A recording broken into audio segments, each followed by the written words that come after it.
Welcome back. We are delighted to once again welcome Sheila Holm, an internationally known author, a speaker. She has how many books out now? 20, 21? Well, there's Sheila? 21, but 19 while I've been in Georgia. And so brings just an amazing amount of research and knowledge, especially in this confusing time. So thank you for making time to be with us again. Well, it is so good to be with you. We get such a good response that I hope I'm prepared to succeed in it today, because there's so much to reveal. There's so much to be aware of. There's so much that we've been lied to about. So countering the lies with the truth has not been an easy path. So I'm just so honored to be here and be able to provide this information so more of us can be sharing the truth with people, so we can turn their situation around in America and globally. That's what the president is doing, turning it around globally. Yep. And I know all eyes are on Trump and what he's doing literally day by day, especially now as more things are being revealed literally every day with regard to those who tried to undermine him and undermine the U.S. and what they did, and other things that are so critical for us to understand as we go forward, things about health, things about the way the government works, and so forth. In talking about this particular segment, one of the things that you had mentioned that I think bears fruit is, Trump has carried a lot of the weight of this on himself. He is beyond anybody's imagination in terms of strength and ability to withstand what they've thrown at him for these past years.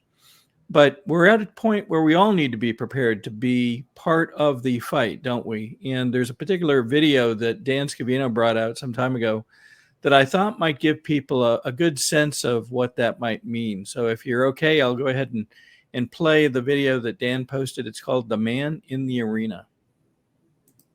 It is not the critic who counts, not the man who points out how the strong man stumbles, or where the doer of deeds could have done them better. The credit belongs to the man who is actually in the arena, whose face is marred by dust and sweat and blood, who strives valiantly, who errs, who comes short again and again. Because there is no effort without error and shortcoming.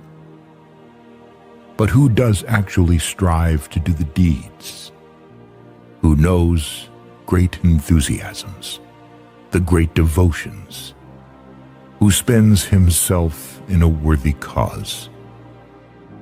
Who, at the best, knows in the end the triumph of high achievement? And who, at the worst, if he fails, at least fails while daring greatly, so that his place shall never be with those cold and timid souls who neither know victory nor defeat. What an inspiring piece. So, Sheila, I know there's much to cover, and I'd like to go ahead and turn it over to you. Tell us what we're going to talk about today and start us through, please.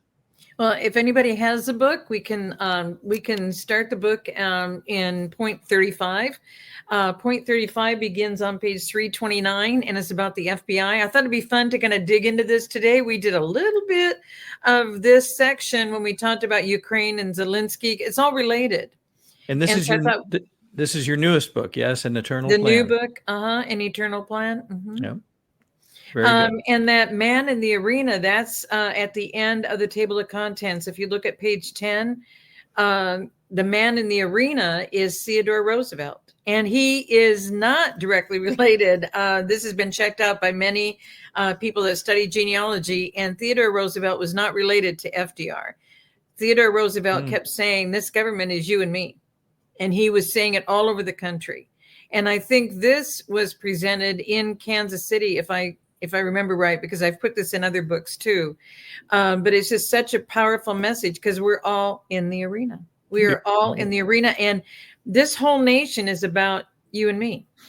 we the people in order to form a more perfect union. It's not about somebody being our king or queen or a dictator or making things happen and cleaning our lives up for us and cleaning our communities up for us and doing everything for us. It's us. It's you and me. So if you look at point 35, it begins on page 329. And right away, I'm explaining that the FBI, the reason why I told the people experiencing J6, contact your sheriff, because your sheriff is a constitutional person in your county.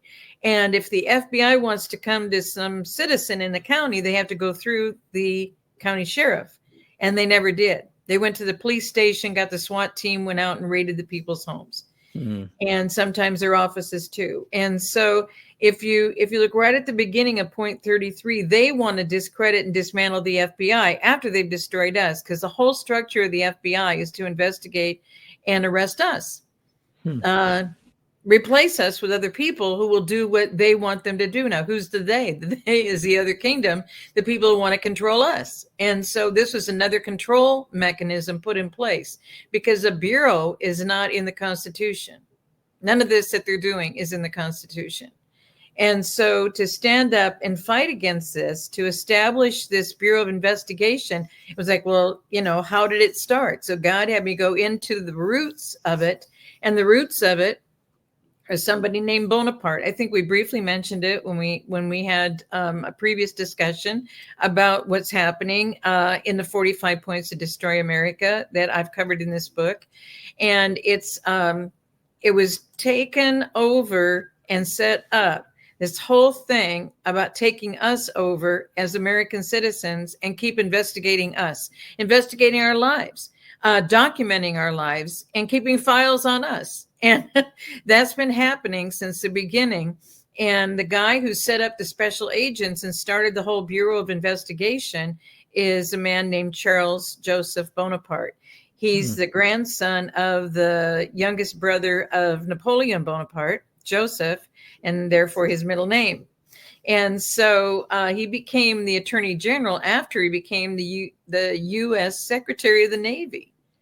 So what we didn't understand is that they came in and we weren't fighting England separate from France. The King George III, that Georgia is named after, is that king that was over England. He was over France. He was over Ireland. And he even called himself the President of the United States until they took him out in 1820. And so he was the leader of all these nations. And so where the BOI, Bureau of Investigation, the FBI started was with the special agents being created by this Charles Joseph Bonaparte out of France. And so these people just showed up. So like if you look him up or you look Hoover up, who then created it into the FBI. Now, when he created it into the FBI, he put an associate or assistant director under him, whose name was Clyde Tolson. Who was Clyde Tolson? Clyde Tolson was his lifetime partner. They weren't allowing marriages at the time, but the two men were always together. They even dressed alike. Everything they did was identical. They ate lunches together. They did all their vacations together. They were a couple of men together as a living partner couple. And so that's who Hoover was. And the FBI building is on the Knights of Pythias land. Hoover's family was Switzerland, mother, no town, no community, no anything, just Switzerland, dad, Germany. We don't get to find out anything about these people who came in and did all of these things. And so Hoover ran the FBI for 48 years. So did his partner with him. His partner tried to take on the title as the director the day he died, because he was at work on Monday. He died during the night. So on Tuesday was his first day not at work at the FBI. And Clyde Tolson tried to call himself the FBI director, but they actually put someone in position at that time. So he didn't get to be, but it's still on his bio on the internet. If you want to look him up, Clyde Tolson, Tolson. And so that's how this whole FBI structure was developed from the beginning. Wow. As a bureau of Federal Bureau of Investigation, and bureau is not in the Constitution. So that's how all of this started. So it was put together regardless of whether the Constitution called for it and simply imposed on us. That's what you're describing. I'm hearing, yes. Mm-hmm. And Federal Reserve, all these federal, none of this is real. None of this is in our Constitution. Our forefathers weren't part of any of this. And people say, oh, they were all connected before they came here because they were all in the Masonic Society. If you look at the renouncing prayer of the Masonic, the British Commonwealth stops. And then it continues on. They made it stricter, tougher, and took all of our members in America that became a part of all of this and continued to go through the levels of this. All of them took oaths to other gods, other entities, other global leaders of the world empire, Reich, order. It's all the same thing. wow. It's all the same thing.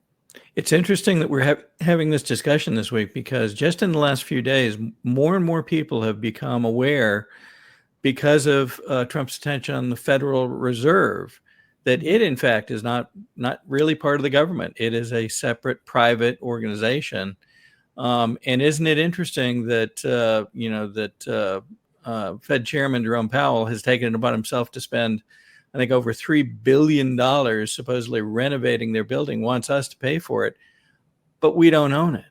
Mm-mm. So, the timing on this is fascinating. Don't let me interrupt you, please. Go ahead. No. Did you know that our Congress paid for the entire redo of the UN building in New York, and we don't own it either? Lucius Trust does. It started out as Lucifer Publishing, and the president's confirmed it twice. I don't have the information on this, but he's confirmed it twice. Did you know that the UN building is now owned by Lucius Trust?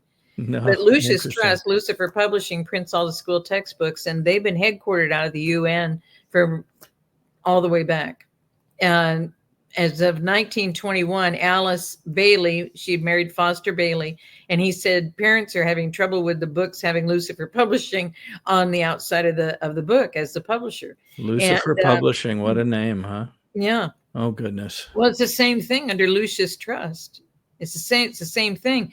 She was given a 100-year plan to change the thinking and the minds of all the generations. And the 100-year plan, she said, was given to her in a bracelet by Lucifer. That's the same thing Albert Pike said he heard in order to set up all these secret societies. And so he started this in 1864. She started this in 1901, 1910, right in there. When she came to America, she was mentored by Madame Helena Blavatsky, who said she was a princess of some structure around the world and came in from India with all of this Eastern religion and Theosophical Society. And that's the AUM, and that's where the oaths went to in America in the societies, was in that level. And that's part of this chapter because the Knights of Pythias location was where Hoover building is for the FBI. That 2 blocks is on the same address as the first lodge or castle built for the Knights of Pythias in 1864, when they were established in America as an act of Congress. Our Congress has been paying for all of this the whole time. Wow. You mentioned secret societies in one of the better known quotes from Kennedy. JFK was that, the whole notion of secrecy, of secret societies and their like, is repugnant to our way of thinking, our way of life. And perhaps that was one of the reasons that they felt they needed to take action against him. Well, they're the ones who have taken these actions. They're the ones that took out Abraham Lincoln. Abraham Lincoln is on the plaque, and that's in this chapter. I put a picture of the plaque that's on the northwest back corner. A woman sent it to me after book 4 came out and said, "Did you know that they're involved with the FBI building, and they're claiming that it's due to President Lincoln?" And they keep trying to credit that President Lincoln said we need these secret societies and that he approved them. If that was true, why did they take him out months later? 42 days after his reelection, after his inauguration in 1865, they took him out. It was Knights of Pythias. Booth, his entire family, the 5 Booth sons. Booth was from England. He came to America, had another marriage, had 5 sons, I think, and 5 daughters, had 10 children. But the 5 sons that he talks about are the ones that took over theaters all across America. And that's why in the Knights of Pythias, you see entertainers, you see corporate owners, you see the Supreme Court, you see all of Congress, House and Senate, you see all the territorial governors before we even had states. They were all positioned as members of Knights of Pythias all throughout our country. And did you mention that these had a connection to the theater in some ways?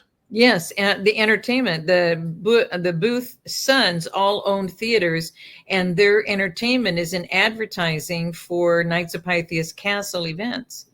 There's castles in almost every state. I haven't checked to see if they're in every state, but when I did a tour after a Doug Billings event in Branson, Missouri, this would have been June of 23.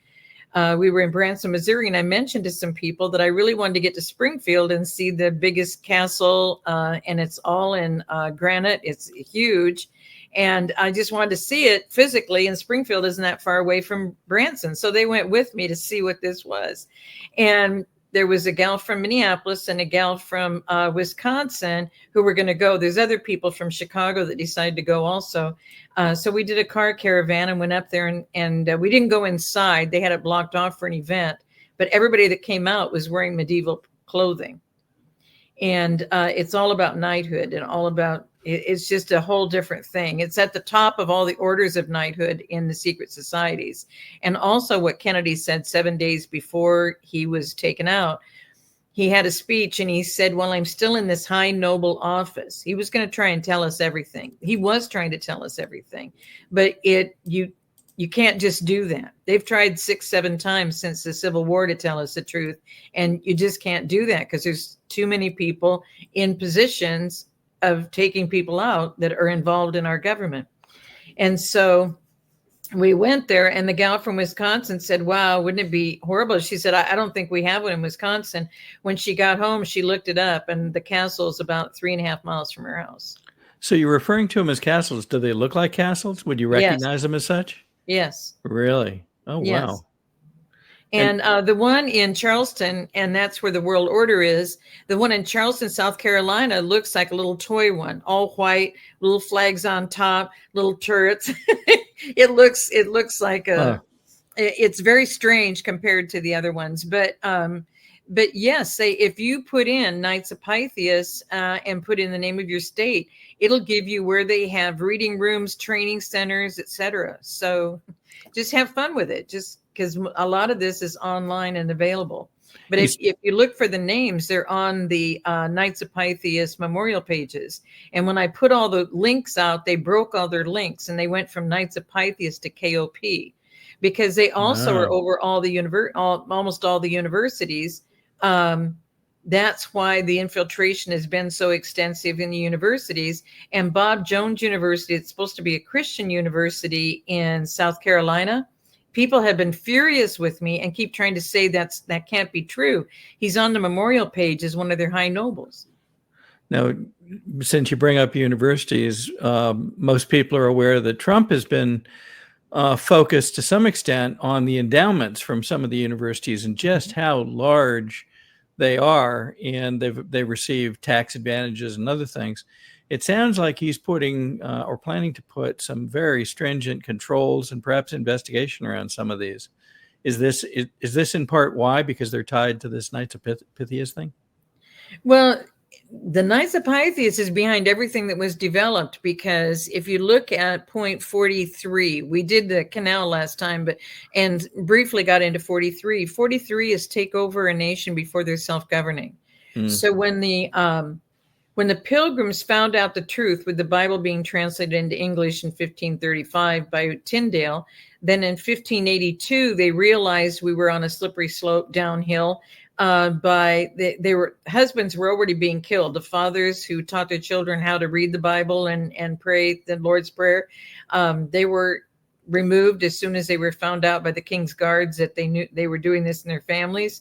And so then in 1582, when Pope Gregory, because remember, the original world order is the Roman Empire, and the Holy Roman Catholic Church. And that's why even in my little small farm town growing up, we had Scandinavian Lutherans and German Catholics. And the Catholics said that they were the only true religion in the world. That's what they had learned, because it was all created out of what Constantine put together. And that's all Gentile worship. And we're not to, in scripture, learn what they do or do as they do. And that's why the Pilgrims banned the church. And that's how we ended up in a civil war in America. And then it was Ulysses S. Grant. A lot of this is in the new book. It's in my books 4 and 5 mainly. And Ulysses S. Grant made a law that we had to bring back Christmas in 1870. We had to bring back Ishtar Easter. All of this is in the worship of the other gods and the other entities that are in the oaths of all of these secret societies. So people don't realize when they took an oath in the Masonic order to Allah, to Isis, to Ahura Mazda, the ancient religion of Iran. When they did all of this, the Masonic is lower level, but you have to prove that you will do whatever they want you to do to go up to the top. And you'll notice in this FBI chapter, there were 3 FBI agents. I don't know if you remember this. I think it was in 2023.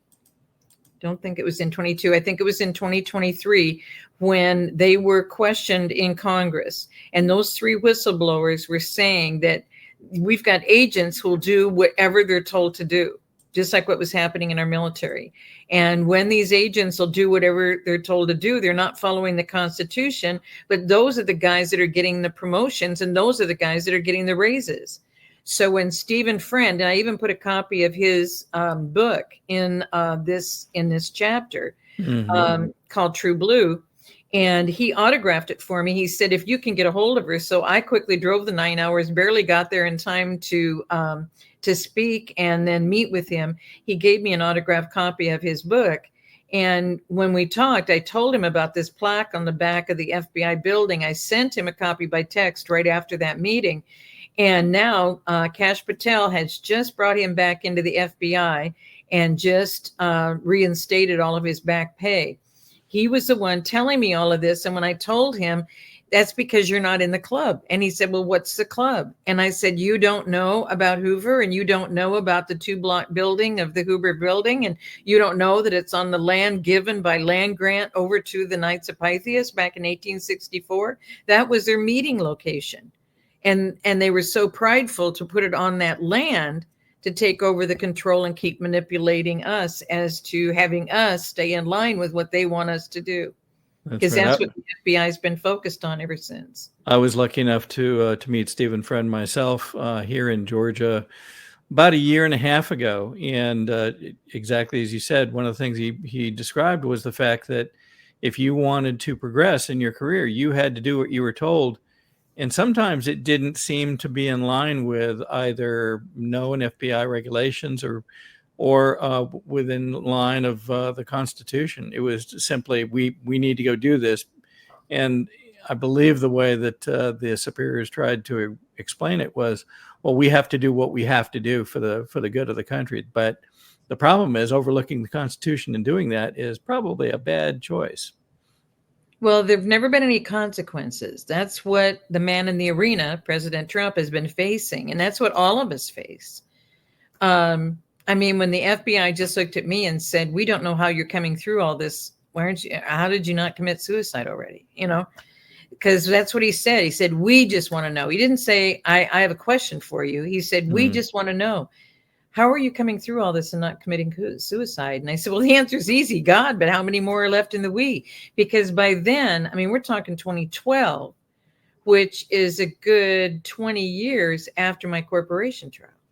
So the judges are probably gone already, and the FBI agents can't serve after age 53. And I had top level agents working with me on that case to put the judges in prison on the federal RICO charges.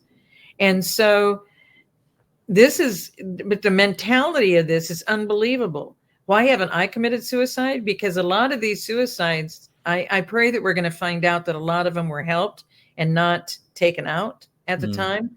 But the red scarf, the belt on the door, those things that were happening on a frequent basis, I really hope that they're still available and that they've been helping turn this around, because they were truth people who they wanted to reveal what was going on. And so many truth people have been taken out. And so that's what you find in the 45 points. All of this, we've allowed this whole psychiatric structure to happen. We've allowed them to evaluate us. We've allowed them to remove us from being able to say the truth in the court by having us go through a psych evaluation. And now they're having children in foster care go through psych evaluations, and they decide what happens with the children. And all of this is in the points. We must create this psychiatric structure in order to keep controlling. I mean, all of these points lead us down this path of full control and manipulation of everything of our lives, every layer, every possibility, completely breaking up the family. Yeah. And that's what the FBI kept track of. So that's why I thought it'd be fun today to get into this chapter and start a real study of what was their thinking? How did they do this? Because who were the players? Well, this Bonaparte set up this whole structure called his National Municipality League. He did it as a benefactory thing. That's what all these secret societies are. When you see them, they're all supposed to be charitable and to benefit the community and et cetera, et cetera. And that's they always have nice names and nice missions and everything else. But just as we found during the USAID funding discoveries, they have a very nice name, but then you find out who they're funding and what they're about, and it's very nefarious.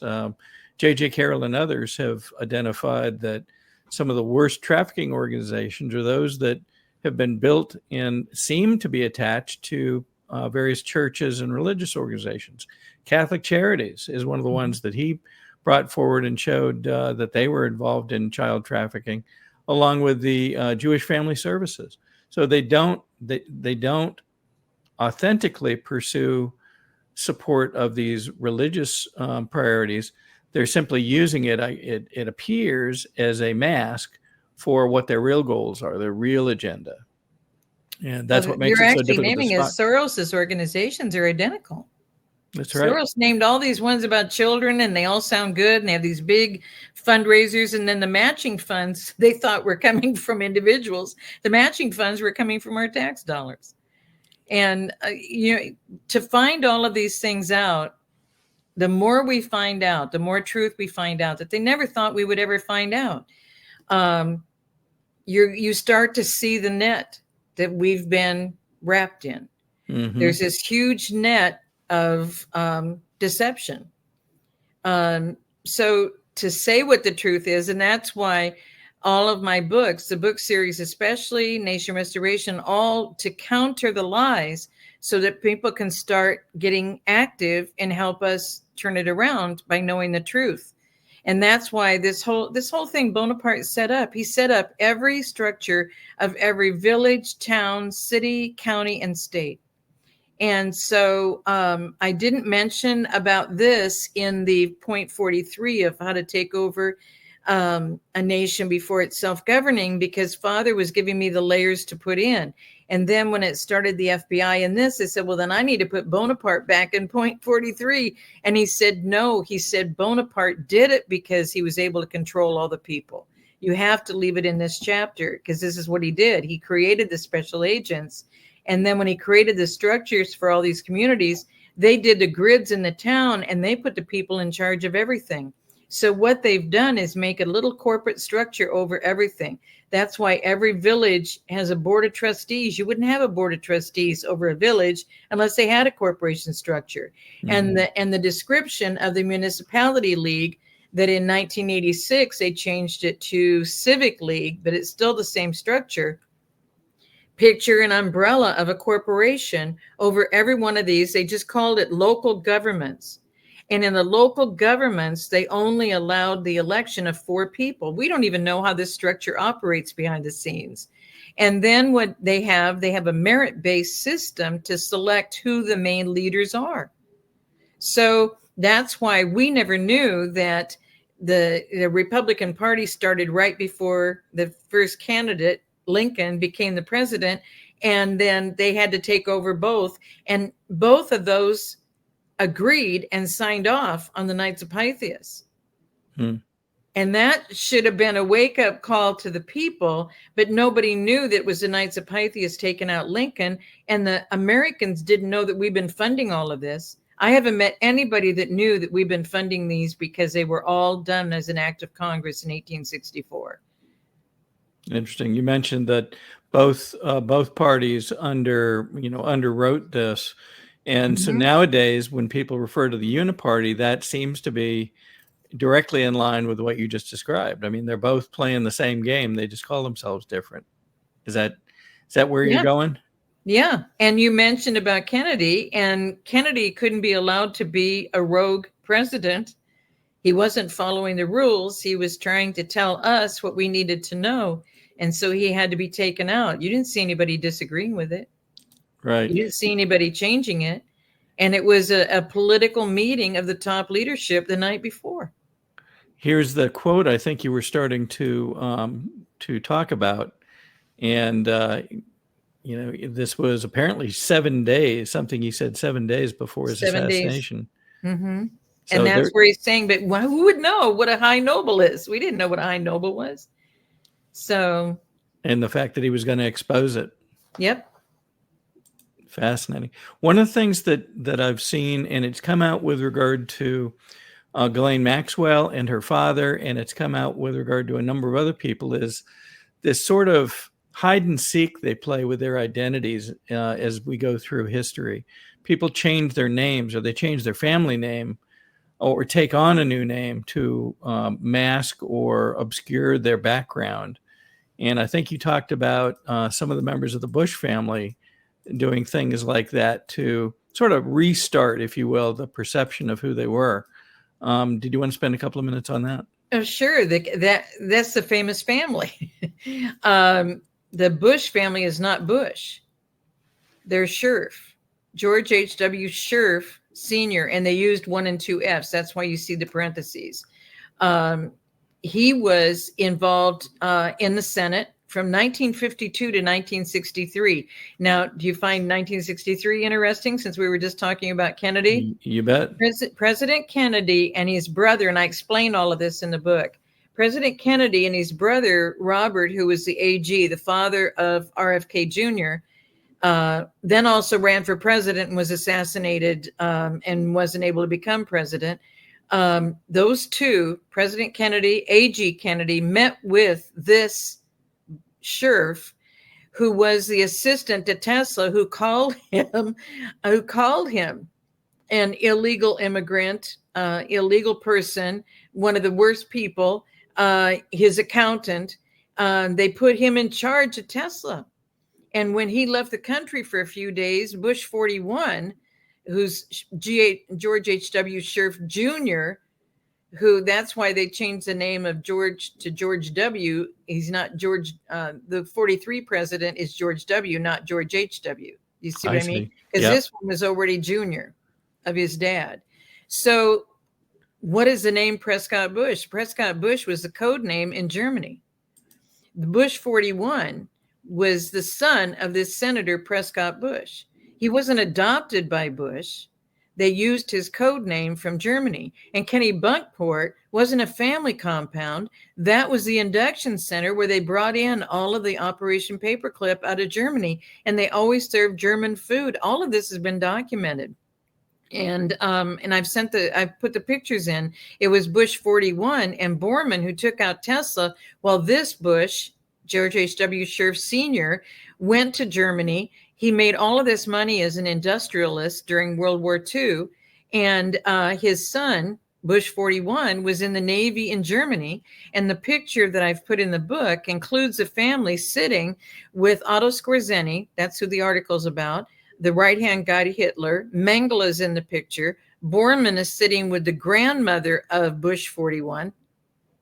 The mother of of the Senator, Prescott Bush. And Prescott Bush is sitting with his wife, the mother of George H.W. Jr. And the deal with the two Kennedy brothers was that we'll give you back, because they had held him the money. And they said, we'll give you back the money, but you have to sign an agreement that you will never have anybody else in your family serving in our government. That was in September of 1963. The man in charge of the 3-man CIA team was this Congressman, George H.W. Scherf Jr., who became Bush 41. I think it was a vice president. He was a vice president under Reagan, was it? I believe that's correct. And then, but I've listed in the book all of his government positions, and there's no break. There's no break. He immediately was in all of these positions. And when he was questioned back at that time, when he was questioned at that time, he said, well, I was in Texas, but I think I was in Houston. I don't think I was in Dallas. I mean, he was just confused, right?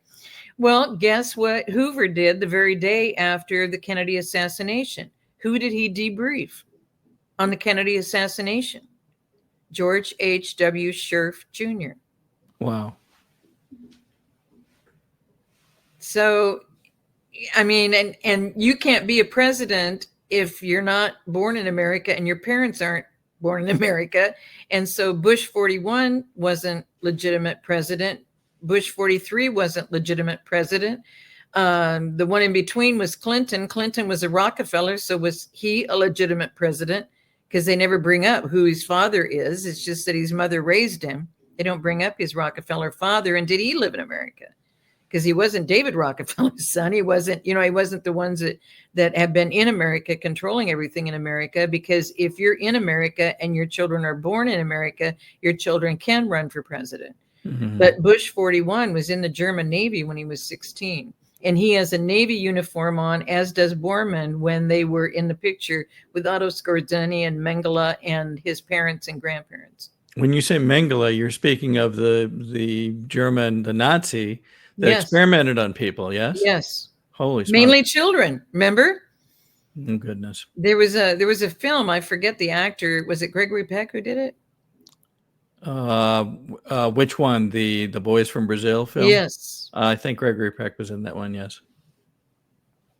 And so all of this, if we would have known the truth about all of these things, because in the bio, and so I asked around, and they said it's always been rumored that he couldn't discuss it, that George H.W. Bush, 41 president, could not discuss it. He was debriefed by Hoover. It all had to be kept private. Because the meeting was a clandestine meeting set up at a particular location and blah, blah, blah. And I said, if you have all these facts, how is it a rumor? Do you know what I mean? Yeah, yeah. So, but the Otto Skorzeny article, I've actually included the information on that in the research section on this book, the reference section. So as we go through this, I mean, we're talking about one particular section, but there are a number of sections in this book, and this is just we're not even scratching the surface of many of the areas where you've got this level and in some cases deeper research about the connections between these folks. It's amazing. And that's I think half their battle, isn't it? To try to hide who they are, to try to hide the agenda, and still be able to accomplish things. And it looks one way to the public, but it really is something different. You alluded to it earlier. There's been a lot of talk recently about the notion of MK Ultra, and which essentially is a whole set of disciplines, is now my understanding, of ways of mind control, idea control, influence, and so forth. It's funny that when I was growing up, there was a movie, I think Drew Barrymore starred in it, called Firestarter. And they made it sound like it was science fiction. Part of the basis of the story was that the father had been experimented on by the government with certain psychedelic drugs or something to manipulate his mind, and he acquired certain new amazing skills. But it turns out you can now look up on the CIA FOIA site, and you can actually pull down documents related to MK Ultra and learn about it. It's amazing, and anybody can go do it. Well, people want me to focus on it, and we don't have to focus on it because we've all been programmed. We've all been programmed by, and it's not just television that started programming us. It's in the movies. It's in the textbooks. That's exactly what Alice Bailey put together, was in the textbooks to program all of us. But it starts with the fact that these guys won't report to anybody. Like Hoover wouldn't even report to Kennedy. And then he's FBI director and won't communicate with Robert F. Kennedy as AG. How does that work? Okay. I don't know, but probably not well. Let's see if I can get this picture up here. Well, when they took out President Kennedy, who did he report to? Johnson. And who did he debrief? George H.W. Bush 41. And Hoover himself was a member of the Knights of Pythias, yes? Yes. And that's why it's on that land. And that's why it's named the Hoover Building. They all do this. They all do this. That's why their names are on airports. Their names are on tollways, parkways. This is the plaque that I sent to Stephen Friend. It's on the back north. They said it was on the northwest back corner of the Hoover Building. Mm-hmm. I don't think anyone will ever be in the Hoover Building again. And it was a brilliant move that Kash Patel did by moving them over to the Reagan Building. But this one was closed up in 21. There's been nobody in there. They boarded up the windows. It's been reported for several years to be essentially abandoned. Yes. Nobody reporting there except occasionally that you could find, I guess, security guards on the first floor. One of the folks that reports, independent reporter from Washington, D.C., had mm-hmm. noted that some years ago, took pictures of it, and you could see that things, the parking garage underneath was boarded up. They had yellow cones so people couldn't enter, and nobody was lining up to go in the morning in a building that would hold, I think, thousands, wouldn't it? Mm-hmm. Mm-hmm. Yeah, it's 2 blocks long. It covers 2 entire blocks and nonstop. You go into that building and it's a huge building. And that's why when I was working with the IG Horowitz on my case, President Trump, I was invited as a civilian, and it doesn't happen for a civilian to be invited to do a federal grand jury case, but the FBI left me out when we put the judges up and they went to prison. And so the federal grand jury in San Diego invited me in 2016 to submit, but I couldn't get the FBI file. So they said, go and get it from them because they won't even give it to the U.S. attorney. And so I went to the office, and I remember it was on a Friday. I think it was October. I can't remember the exact date in October, but they weren't going to mail my file to the U.S. attorney until Tuesday. I said, why are you mailing an FBI file when you're just blocks apart? Do you know what I mean? So are you not going to hand carry? Is an FBI file something you can just toss in the mail? And he said, well, it's Columbus Day. So I know it was in October that I met with them to ask this. And then I called the national office. The national office said they're compelled. They're in the same department. They're compelled to give the file. So then they sent a notice to him, and they wouldn't answer that either. So the FOIA is supposed to happen within 6 months, 12 months at the most. And I got it like 14 months later. And when I got the response, I revised my FBI file, and I was working with Horowitz. And Horowitz decided in that short period in 2019 to come and, because the President Trump signed a White House case number, gave it to Horowitz. Horowitz sent it to the FBI, hadn't had an answer yet. So he sent a letter to me and said, would you please send them an update and then let me know what they tell you? Because he told them, I want you to follow up with this woman to see what's going on here. And so they never did. And so he moved his office to be across the street from them to observe more what is going on with this FBI office, because how hard is it when I give you an entire FBI file or a case on an FBI file to look it up and communicate with me and communicate with the person? He was not happy. And then by December 2019, everything was heading into COVID. People were already sick in the West Coast. California to Washington were already sick. So when COVID happened, I didn't get to do anything else on it. Oh, wow. But there's another layer to this whole German thing, mm-hmm. And the industrialist thing. There's a 3-handle cup that someone sent me after mentioning Knights of Pythias and the Pythians, because Apollo's daughter was named Pythia, and Pythia means a sweet and sickening smell of a decomposing python. And he was the one who killed the largest python. He slayed it. And so he named his daughter after this. And so anyway, this whole thing is so bizarre. So this woman a woman on Twitter sent me this picture and said, this is for the Olympians and Pythians at a private school. And I thought, well, that's interesting. And God said, save the picture. I'm like, save the picture for what? I said, the athletic thing. I didn't know what he wanted me to research. And then he said, I want you to know where the school is. I want you to know how the school was developed. So I did this whole research into the school that had these two teams, Olympians and Pythians. Mm-hmm. So when I did that, what I found out is it was another German industrialist who married Bissell. You know, the Hoover, or like a Hoover vacuum. There's a Bissell vacuum. Yes. Well, that Bissell family, quite wealthy, had lots of land, et cetera, et cetera. And these men were telling her, the president of this school was telling her how much they wanted to, he came from Yale, and he wanted her to build this prep school for Yale. Everybody was being prepped for Skull and Bones. She kept adding buildings, and she wanted them all to be educated, et cetera, et cetera. This is when they wanted the Knights of Pythias gatherings to only be in German. They didn't want them to be in English. So they stayed in German and the other language, Latin. And if it wasn't German or Latin, they didn't want the people in the organization. And they said, we can't expand across America unless we do it in English. And so then it caused a split. And there are some castles to this day that operate more in the German and Latin side than they do in operating in English. But this woman, you'll notice this starts right about 339, 340. And it's all about this three-handled cup, about this Bissell family, all this money she spent, all this land and everything else. Then she gets word that her husband probably married somebody else in Europe. And so she's trying to find out from these guys. And they said, oh, he died. We didn't tell you he died. Oh. And then she stopped all the funding. Do you see what I mean? Yeah. All of this is going on. And I'm just giving you examples.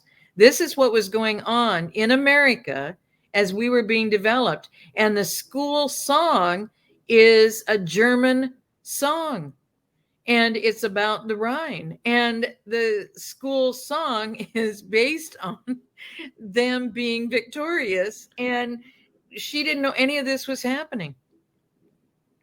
And so she stopped all the funding of the school, but that's the school that prepped the guys to go to Yale. And those guys in this school, if you did everything they wanted you to do in this school, then you got to immediately be in the Skull and Bones organization when you go to Yale.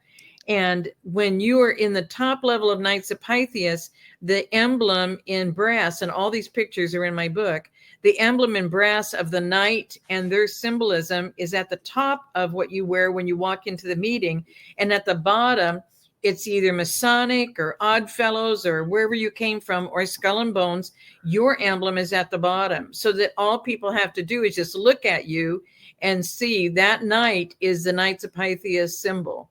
Is this one of those, or is this something different? That is the one for them. And then if you come in, the pin you get when you come in, according to your background, you'll be wearing that on top, and hooked onto that on the bottom would be the Masonic symbol.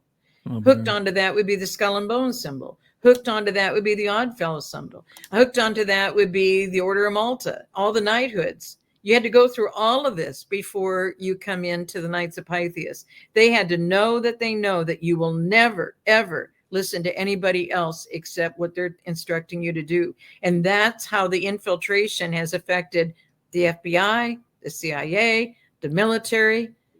All of these guys were told you have to follow instructions. Remember when they had the military guys coming up and signing that they would go against American citizens and shoot to kill American citizens? And they were supposed to sign this document that they'd be willing to do that. And some of them just walked out en masse.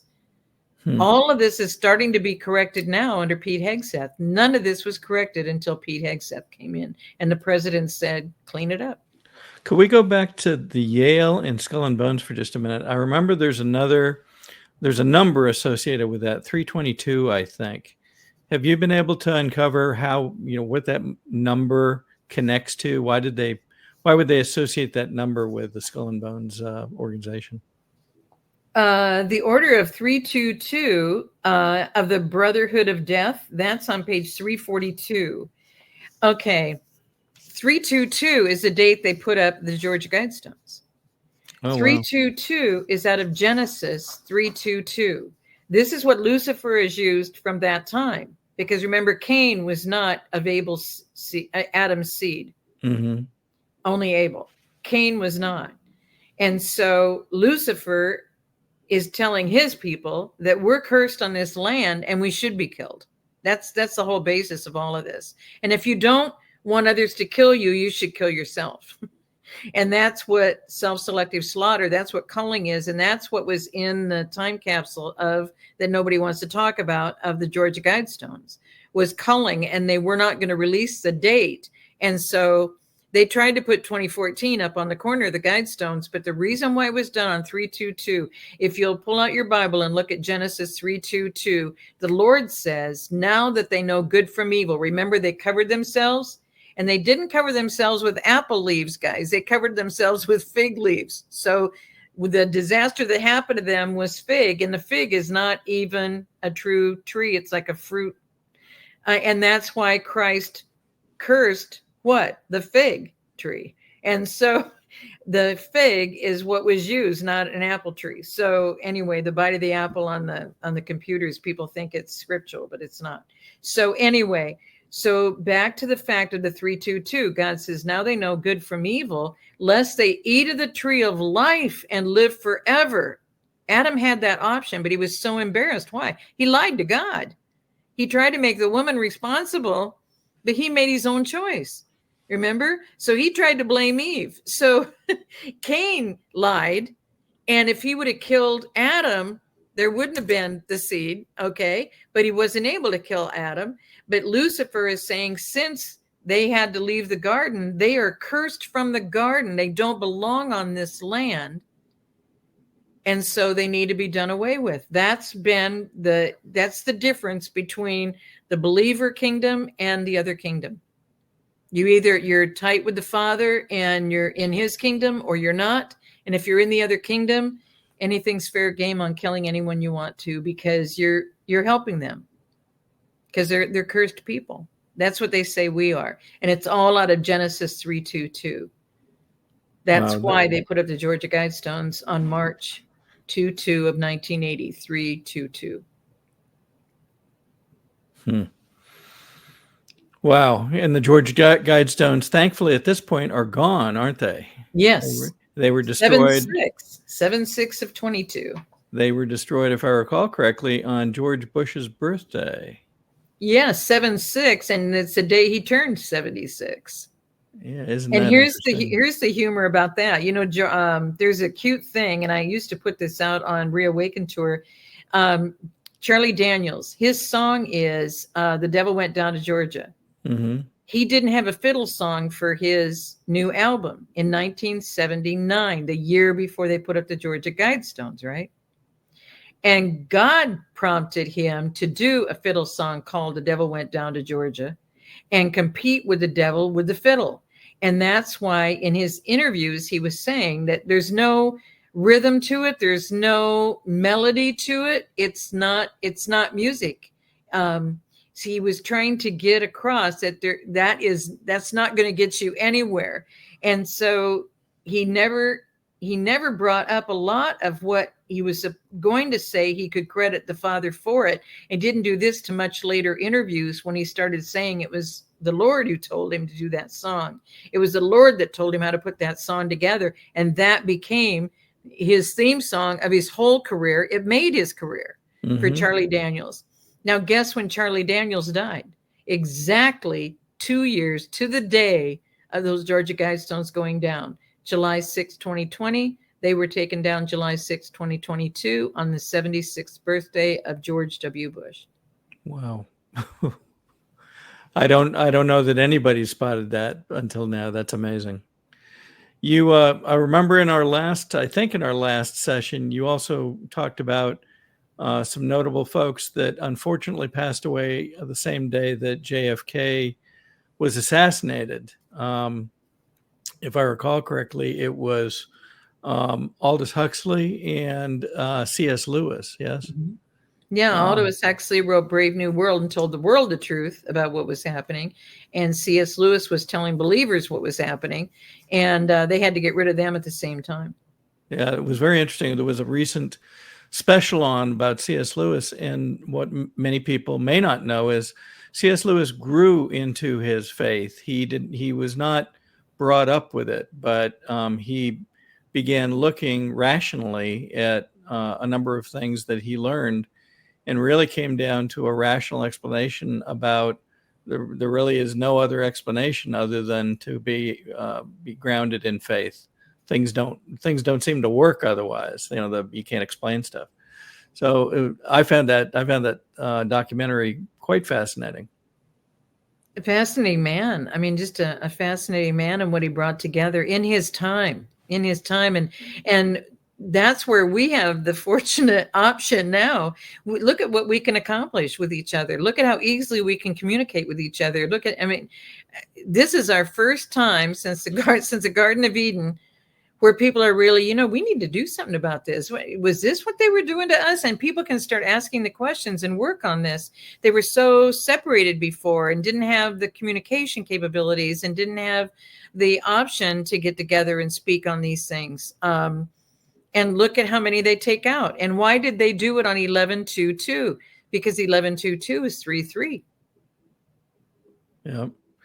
So, I mean, we've spent an hour on this topic, and we haven't even covered really one main chapter of your book. I'm hoping we can reconvene here very quickly and continue this journey and cover more, because I know people are going to want to learn more about this.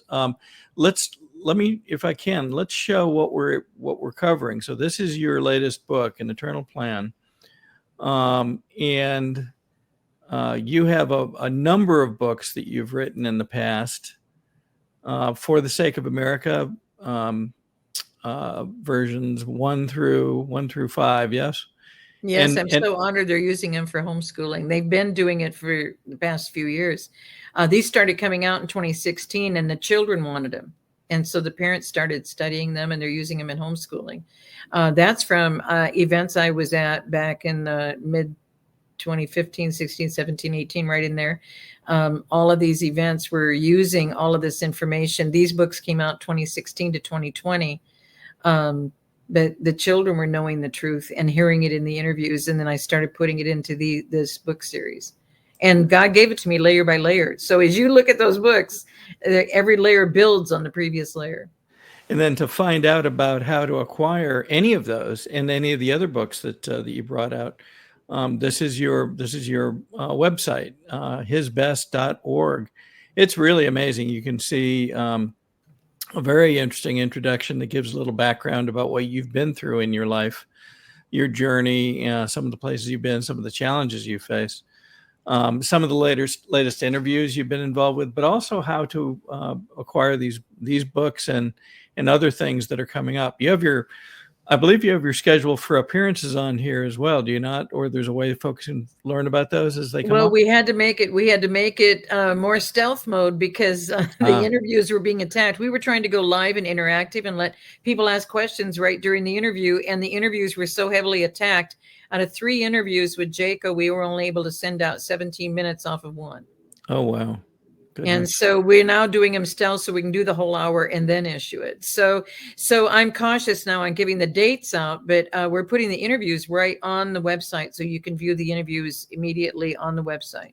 That's great. And that again is www.hisbest.org. And you can actually see the title there, although the interviews appear a little further down on the page. And highly recommend folks, they can actually follow along with what you're beginning to cover as we go through these sessions by acquiring the latest book. What else should we cover in this discussion as we come up to a break point? Are there other key points that we should make sure people are aware of? Well, I would say we're about 1/3 through this one chapter, but this is the largest chapter in the book. This chapter is over 61 pages. And I think we got about 1/3 the way through today. It's there's that much in this book. And so if we want to do a couple more, sessions on this, but I don't want to overload the people today, but I love that we opened up with the man in the arena. And the other one that I really love about the president because Mhm. it's true of all of us. If that poem is so powerful. So if we could share that with the people, I think that would be a good encouragement and inspiration, that if all of this was against us, and if all of this being true, then will we stand? Because for the first time ever in all of humanity, all the way back to the garden, we have the opportunity to have this earth become as it is in heaven.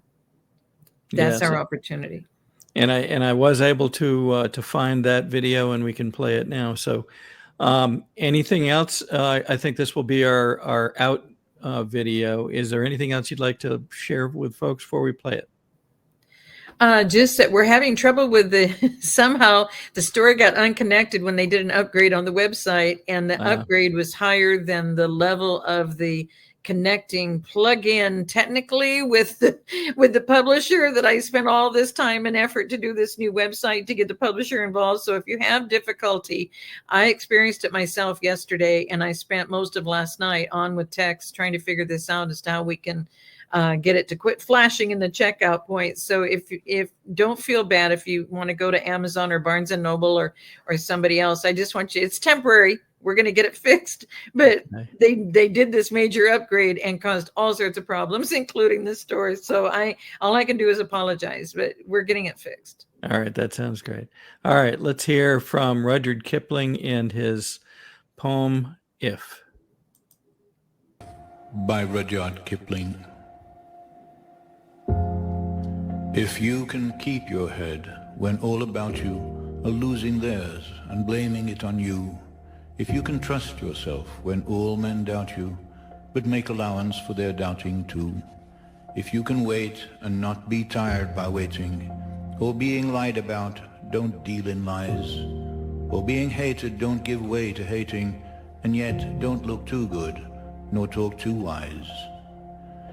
If you can dream and not make dreams your master, if you can think and not make thoughts your aim, if you can meet with triumph and disaster and treat those two impostors just the same, if you can bear to hear the truth you've spoken, twisted by knaves to make a trap for fools, or watch the things you gave your life to broken, and stoop and build them up with worn-out tools, if you can make one heap of all your winnings and risk it on one turn of pitch and toss, and lose and start again at your beginnings, and never breathe a word about your loss, if you can force your heart and nerve and sinew to serve your turn long after they are gone, and so hold on when there is nothing in you except the will which says to them, hold on, if you can talk with crowds and keep your virtue, or walk with kings nor lose the common touch, if neither foes nor loving friends can hurt you, if all men count with you, but are none too much, if you can fill the unforgiving minute with 60 seconds worth of distance run, yours is the earth and everything that's in it. And, which is more, you'll be a man, my son.